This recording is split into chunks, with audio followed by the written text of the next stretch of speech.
दोस्तों नमस्कार। NEET UG exam के जरिए एमबीबीएस सीट सिक्योर करने के लिए, किसी भी मेडिकल कॉलेज में अपनी सीट सुनिश्चित करने के लिए बच्चा दिन रात मेहनत करता है। साथ में अभिभावक भी 2 से 3 साल का एक प्रोजेक्ट लेके चलते हैं। Just after 10th secondary examination के बाद ही बच्चे और अभिभावक सब जुट जाते हैं और अंततः पाते हैं एमबीबीएस में सीट। कितना कठिन है, कितना मुश्किल है और कितना स्ट्रगल भरा है, हम सब ये जानते हैं। लेकिन नीट पीजी में आजकल ये बिल्कुल उल्टा हो गया है। नीट पीजी के एग्जाम में अगर आप बैठे हैं तो भी आप डॉक्टर बनेंगे, डॉक्टर्स विद स्पेशलिटी। विदित रहे, नीट पीजी का एग्जाम एमडी और एमएस जैसे कोर्सेज के लिए होता है, doctor in medicine and doctor in surgery. और ये वो प्रोफेशन है जो अपने आप में नोबेल तो है, साथ ही ये हेल्थ केयर सेक्टर में हमें डॉक्टर्स विद स्पेशलिटी प्रोवाइड करता है। फिलहाल वाकया ये हुआ कि नेशनल बोर्ड ऑफ एग्जामिनेशन ने एक फरमान जारी किया और 13 जनवरी को जारी इस फरमान में कहा गया कि अब नीट पीजी का क्वालिफाइंग क्राइटेरिया रिवाइज कर दिया गया है। जनरल और ईडब्ल्यूएस कैटेगरी के लिए ये 7th percentile, only 7th percentile, PWD जो जनरल कैटेगरी पीडब्ल्यूडी है उसके लिए 5th परसेंटाइल और ओबीसी एससी एसटी के लिए ये 0 परसेंटाइल कर दिया गया है। इस 0 परसेंटाइल के होने से असर क्या पड़ रहा है ये आपको समझ आ रहा होगा। 0 परसेंटाइल पे 40 नेगेटिव मार्क्स के साथ भी अगर आप एग्जिस्ट कर रहे हैं तो आप नीट पीजी में एडमिशन ले सकते हैं। तो नीट पीजी में एडमिशन लेना नीट यूजी के कंपैरेटिवली बहुत आसान हो गया है। एमबीबीएस करना मुश्किल है, लेकिन एमबीबीएस के बाद एमडी और एमएस करना बहुत आसान हो रहा है। ऐसा क्यों? क्या मेडिकल सिस्टम की गिरती हुई साख और उसके जो पैरामीटर्स हैं उनकी अनदेखी ये लगातार रिडक्शन ला रही है। तो आज इसमें हम ये बात करेंगे डॉक्टर्स विद स्पेशलिटी। आप अगर देखेंगे डॉक्टर्स विद स्पेशलिटी, ये जो डॉक्टर्स हैं at 0 percentile and negative marks, NEET PG का गिरता ग्राफ, नीट पीजी का ग्राफ कैसे गिरता जा रहा है, क्वालिफाइंग क्राइटेरिया बदले जाने के बाद स्थिति क्या आई है, पहले क्या थी और स्थिति बाद में क्या हो गई है, और एक परसेंटाइल कैलकुलेशन जो आप लोगों को थोड़ा सा डाउट पैदा करता है, ये परसेंटाइल कैलकुलेशन कैसे होता है। तो आइए बात करते हैं। देखिए, नीट पीजी का एग्जाम जैसा हम सब जानते हैं, नीट पीजी का एग्जाम जो है वो अगस्त में इस साल कंडक्ट करवाया गया।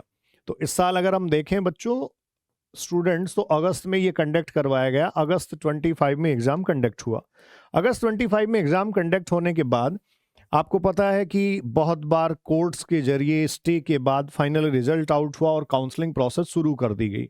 तो इसकी जो काउंसलिंग प्रोसेस थी, उस काउंसलिंग के 2 राउंड्स जो हैं वो कंप्लीट कर लिए गए थे।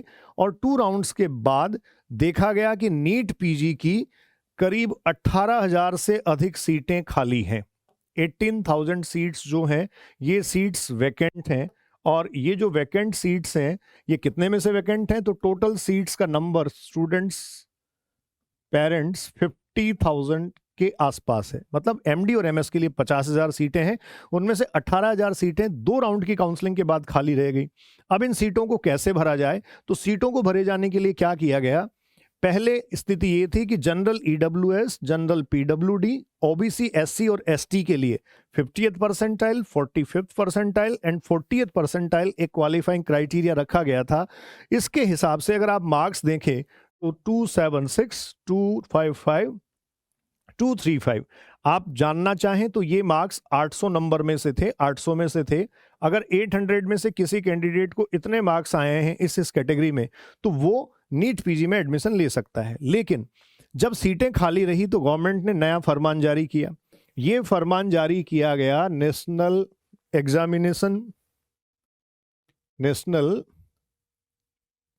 बोर्ड ऑफ एग्जामिनेशन, और ये 13 जनवरी को एक फरमान जारी किया गया। इसके हिसाब से क्या हुआ, अब ये qualifying criteria only 7th percentile, 5th percentile और 0 परसेंटाइल कर दिया गया। 7 परसेंटाइल किए जाने के बाद ये क्वालिफाइंग मार्क्स सिर्फ 103 रह गए। मतलब जनरल का कैंडिडेट सिर्फ 103 मार्क्स पे नीट पीजी में एडमिशन ले सकता है।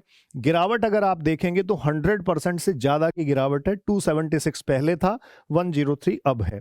अगर आप देखें तो पीडब्ल्यूडी जो कैंडिडेट है वो अब 90 मार्क्स पे एंटर हो सकता है। और ओबीसी जो एक बड़ी आप कह सकते हैं देश की आबादी है, ज़्यादा से ज़्यादा कैंडिडेट्स इसी के जाते हैं आजकल। तो ओबीसी, एससी और एसटी, इनका अगर परसेंटाइल देखें तो 0 कर दिया गया, मतलब -40 मार्क्स जिसके हैं वो भी अब नीट पीजी में एडमिशन ले सकेगा। क्या प्राइवेट मेडिकल कॉलेजेस को भरने, उनकी सीटों को फुलफिल करने के लिए ये कदम उठाया गया? ये निसंदेह एक संदेह पैदा करता है। तो ये जो एग्ज़ाम अगस्त में आयोजित हुआ था उसकी काउंसलिंग प्रोसेस अभी चल रही है, और थर्ड राउंड की काउंसलिंग में अब ये क्राइटेरिया, थर्ड राउंड की काउंसलिंग में आप ये कह सकते हैं ये क्राइटेरिया एग्जैक्टली फॉलो किया जाएगा। चिंताजनक तो है। आगे इसमें देखते हैं इस साल कितने कैंडिडेट इसमें अपीयर हुए।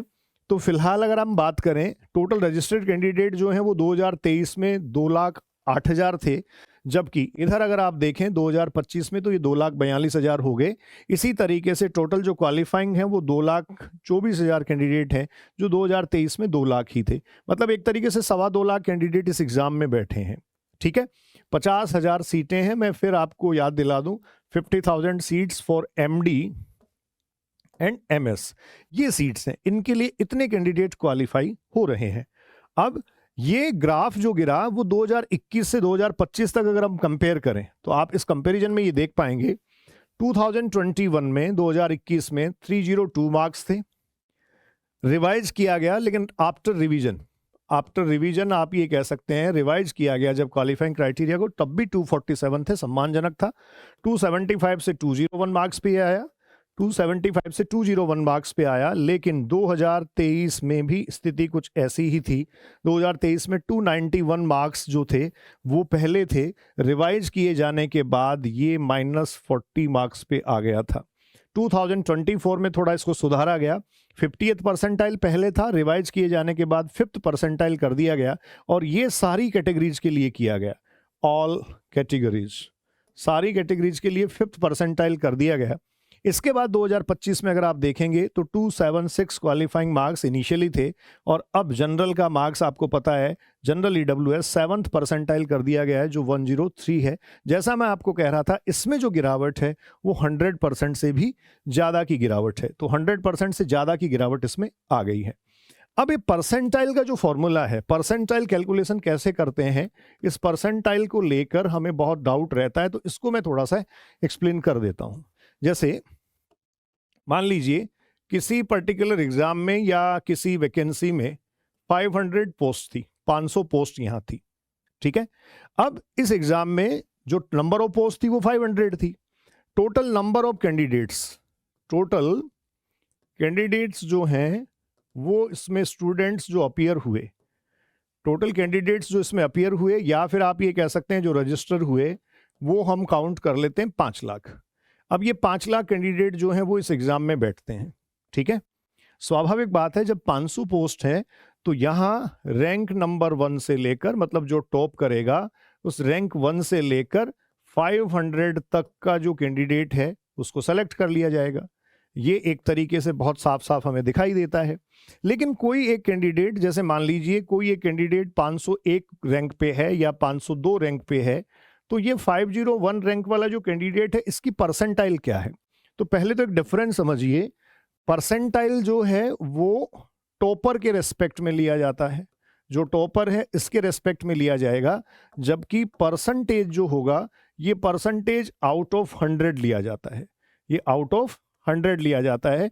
जैसे मान लीजिए 100 मार्क्स का कोई एग्जाम था या 200 मार्क्स का एग्जाम था, जैसे मैं कहूं एक एग्जाम था 200 मार्क्स का, और इस 200 मार्क्स के एग्जाम में किसी ने 192 मार्क्स ऑब्टेन किए, तो एग्जैक्टली ये जो कैंडिडेट है 192 वाला, वो आप ये कह सकते हैं रैंक 1 रहा, रैंक 1 रहा। अब इस एग्जाम में बाकी के कैंडिडेट्स का परसेंटाइल क्या होगा, वो इस 192 के रेफरेंस में निकलेगा।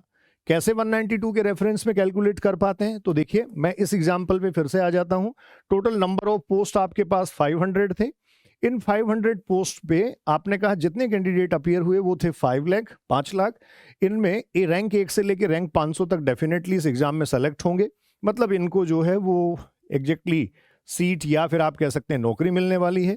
तो 501 रैंक पे जो है उसका परसेंटाइल क्या होगा? तो देखिए, ये जो 501 पे है वो 500 लोगों से नीचे है, लेकिन बाकी के कितने लोगों से ऊपर है?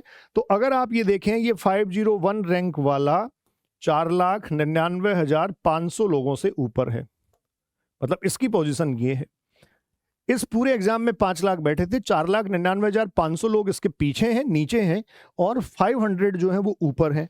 अब परसेंटाइल कैसे कैलकुलेट किया जाता है? तो ये कैलकुलेट किया जाएगा 4,99,500, मतलब ये इसकी पोजीशन है, कितने में से है? तो आप ये कहेंगे ये 5 लाख में से है, इनटू 100। इसको स्टूडेंट्स, पेरेंट्स, इसको कैलकुलेट करके हम जो है वो क्या काउंट कर सकते हैं? परसेंटाइल।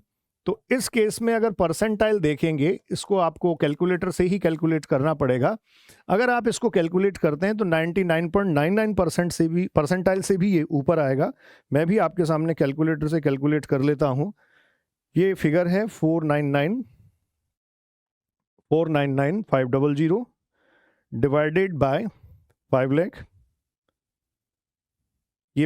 ये कैलकुलेट हमने कर लिया, और ये जो आ रहा है इसको हमने 100 से, ये जो आ रहा है इसको हमने 100 से क्या कर देना है? मल्टीप्लाई करना है।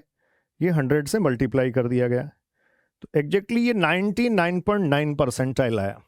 अब देखिए, परसेंटाइल का फैक्ट आपको समझ आया होगा कि इस एग्जाम में ये जो कैंडिडेट था उसको 99.9 परसेंटाइल आने के बावजूद भी ये सेलेक्ट नहीं हुआ।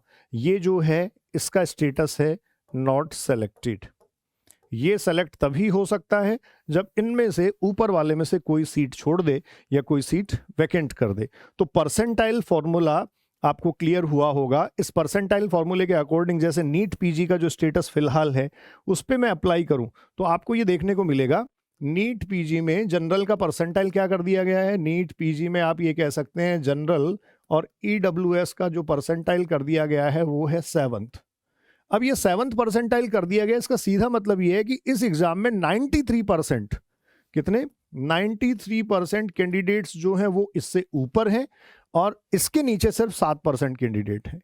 ठीक है, तो यहां सवाल अब ये भी पैदा होता है कि जब इसी तरीके से इस एग्जाम में स्टैंडर्ड को गिराना है या स्तर को गिराना है तो फिर ये एग्जाम ही क्यों लिया जाता है? जब सारे ही कैंडिडेट्स को एक तरीके से इस एग्जाम में आपको पास करना है, या सारे ही कैंडिडेट्स जो हैं उनको इस एग्जाम में हमें एग्जैक्टली सेटल करना है, मेडिकल कॉलेजेस की सीटें भरना ही एक ऑब्जेक्टिव रहा है, तो फिर ये एग्जाम क्यों लिया जाता है? अब सबसे लास्ट में इस बात पे भी थोड़ा सा डिस्कस कर लेते हैं कि ये परसेंटाइल नीचे लाया गया, कट ऑफ क्राइटेरिया नीचे लाया गया। ये जो नीट पीजी के थ्रू भरी जाने वाली सीट्स हैं, नीट पीजी के थ्रू भरी जाने वाली जो सीट्स हैं, ये सीट्स वैकेंट क्यों रहती हैं? ये नीट पीजी के थ्रू भरे जाने वाली सीट्स वैकेंट क्यों रहती हैं? सीट्स के वैकेंट रहने का क्या कारण है? सही कारण जो पता हम अगर करेंगे तो हमारे सामने बड़े चौंकाने वाले तथ्य आएंगे। सबसे पहली बात आप ये कह सकते हैं, मेडिकल कॉलेज का इंफ्रास्ट्रक्चर एंड साइंटिफिक टेम्परामेंट जो है वो रिड्यूस हो रहा है, वो कम हो रहा है। इसी के साथ आप ये कह सकते हैं जो फैकल्टीज हैं उन फैकल्टीज की कमी भी एक बड़ा कारण है, फैकल्टीज की डेफिशिएंसी एक बड़ा कारण है। इसके अलावा दूसरा बड़ा कारण अगर मैं यहाँ ऑब्जर्व करूँ तो एक एमबीबीएस किया हुआ जो डॉक्टर है, एक एमबीबीएस के बाद स्टूडेंट या डॉक्टर जो कॉलेज में जाना चाहता है या पीजी करना चाहता है, अगर वो प्राइवेट मेडिकल कॉलेज या प्राइवेट कॉलेजेस प्रेफर करता है तो प्राइवेट कॉलेजेस में ये जो फीस है 1 से 2 करोड़ के रूप बीच में सीधी सीधी आ जाती है। तो यहाँ फीस इतनी ज़्यादा है कि वो अफोर्ड नहीं कर पाता, तो ऑब्वियस है वो सीटें खाली रह जाती हैं। तीसरा आप कह सकते हैं आफ्टर पीजी बहुत सारे स्टेट्स में, जो स्टेट्स हैं उन स्टेट्स के स्ट्रिक्ट रूल्स हैं, और उनके जो स्ट्रिक्ट रूल्स हैं वो क्या हैं? जैसे आप कह सकते हैं एटलीस्ट 2 इयर्स जो पोस्टिंग है उसकी उसी स्टेट में रहनी चाहिए, ये एक रूल है, जिसके कारण से बहुत सारी सीटें खाली रह जाती हैं। या रूरल में पोस्टिंग है या उन पर्टिकुलर एरियाज में पोस्टिंग है जहां चीज़ें थोड़ा सा मुश्किल है। तो इसका सॉल्यूशन या समाधान क्या है? हम अगर अपने मेडिकल कॉलेजेस का स्टैंडर्ड एम्स जैसा कर लें, एम्स जैसा स्टैंडर्ड अगर कर लें तो सीट्स वैकेंट नहीं रहेंगी, क्योंकि नीट पीजी के केस में अगर आप एम्स की सीटें देखेंगे तो यहाँ आपको देखने को मिलेगा नो वैकेंसी। तो मेडिकल कॉलेजेस जो पीजी करवाते हैं उनकी सीटों को भरने का सही तरीका ये है कि वहाँ सीटों को भरने के लिए इंफ्रास्ट्रक्चर, साइंटिफिक टेम्परामेंट, फैकल्टीज, इसके अलावा जो भी बेसिक एमिनिटीज हैं उनको जुटाया जाना चाहिए। तो मैं आपके साथ ये डिस्कस कर रहा था किस तरीके से मेडिकल एजुकेशन का ग्राफ गिरता जा रहा है और इस गिरते मेडिकल एजुकेशन के ग्राफ में कौन सी चीज़ें कंट्रीब्यूट की जा सकती हैं जो चीज़ों को यथासंभव यथास्थिति सुधार सकें। बहुत बहुत धन्यवाद। नमस्कार।